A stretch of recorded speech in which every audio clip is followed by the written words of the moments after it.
Hola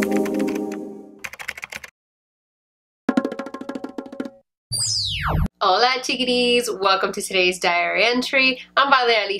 Today I'm bringing you some of your questions and my answers. So I was looking at the questions that you guys keep sending me over and over again on Snapchat, Instagram, YouTube, even when I do my giveaways and you guys send me a bunch of questions because I ask you guys to leave me some questions that you want to know about me.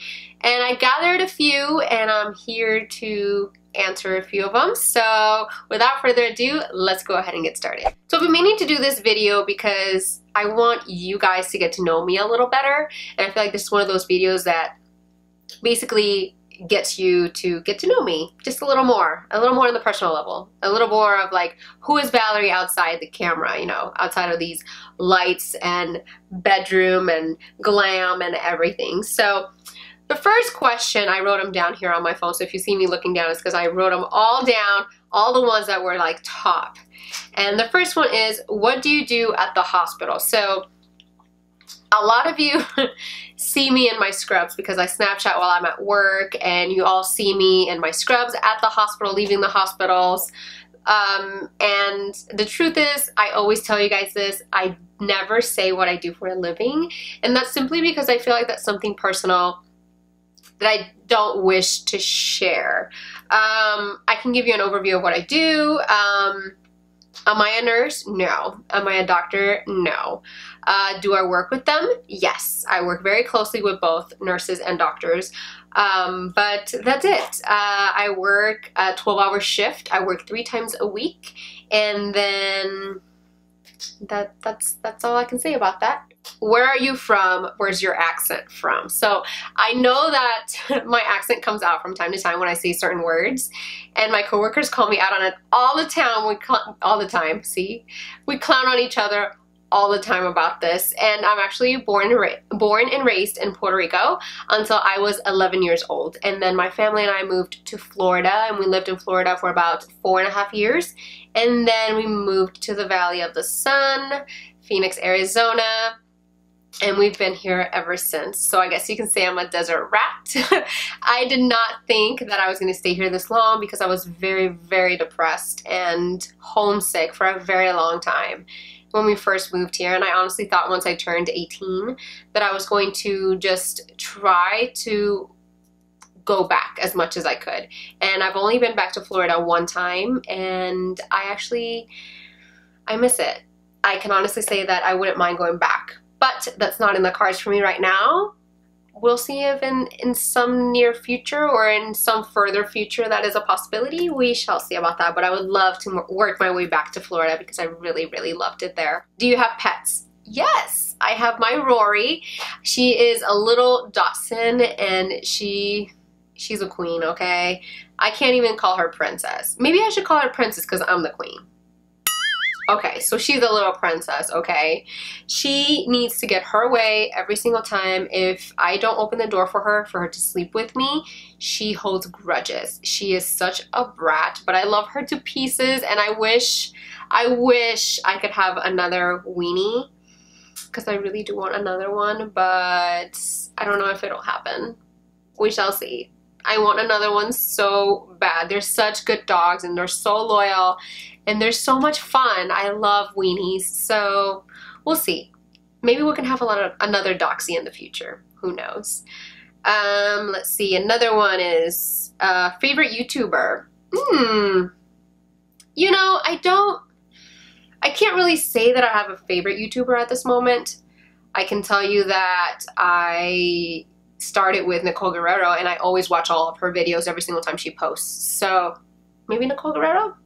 I do like her a lot. She's my girl. Okay, where do you want to travel to next? Ugh, Croatia. You guys, my tax guy, I was talking to him, and he travels a lot, and he was telling me, Croatia, Croatia, Croatia, you've got to go. And I'm like, okay, it's in the cards. He's like, no, you got to. I'm like, okay, I need to work on it. So we'll see what happens. I still haven't made it to Europe. I've only made it to Asia. So we'll see. Maybe I can do an all-in-one kind of trip. If you had to choose one, chocolate or fruit candy, which one? Wait. I'm gonna have to go with chocolate. Mama can't deal with that chocolate at that one time of the month. She needs her chocolate in her life. If you could change anything in the past, what would it be? Honestly, I wouldn't change anything. And that sounds so cliche, but I've learned from every single silly, stupid mistake. I've learned from past relationships. I've learned from past friendships. I've learned from so many things that I would not change anything. Do I wish things went a little different? Yeah, but now that they didn't, I've learned that lesson. So yeah, I wouldn't change anything. Nah, I'm good. And the last one, because I don't want this video to be too long, is other than sick people. This question kind of shocked me because I didn't think you guys were going to ask me this. Other than sick people, do you deal with a lot of death at work? And how do you deal? Ooh, okay. This question caught me off guard because I get asked this all the time by family and friends. And let me tell you something, you never just get used to it. Every time I hear that, I'm like, no, you don't. You never get used to it. You learn to deal with it. You learn to not let it affect you, especially when it's children. Children really, really leave a spot in your heart. And it's very tough, especially family members too.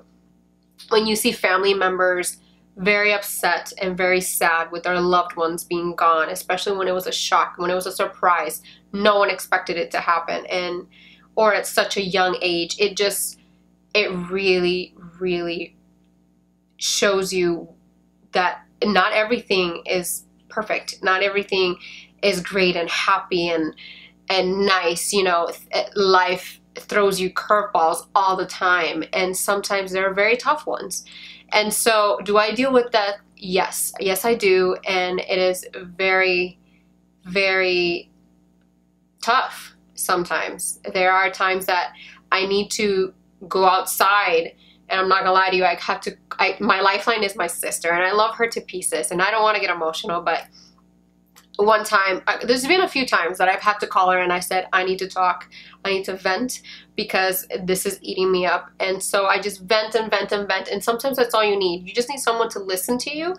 And you know, she's always my shoulder to not just cry on, but she listens to me and comforts me, and it makes me feel a lot better when I'm done having this conversation with her. So that really is how I deal with those cases that do leave a little something behind. It's tough, I'm not gonna lie, but is it worth it? Is it worth it to make a difference? And for those instances in which you really do turn the person around, in which you actually see the person walk out of the hospital and stand up, it is, that right there is priceless. And that is a feeling that I can't ever explain to anybody. Seeing a patient walk and say thank you for all the care, it gets me choked up all the time. Because you don't see it often, but when you do, it's just so worth it. And it is everything that you work for. So I'm not gonna sit here and get emotional, but yeah, that's all I have to say about that. I didn't think that question was gonna get to me, but I did get asked that a few times, and I figured I'd answer it here for you guys. Okay, so that is all. I hope you have gotten to know me a little better here and there, I guess.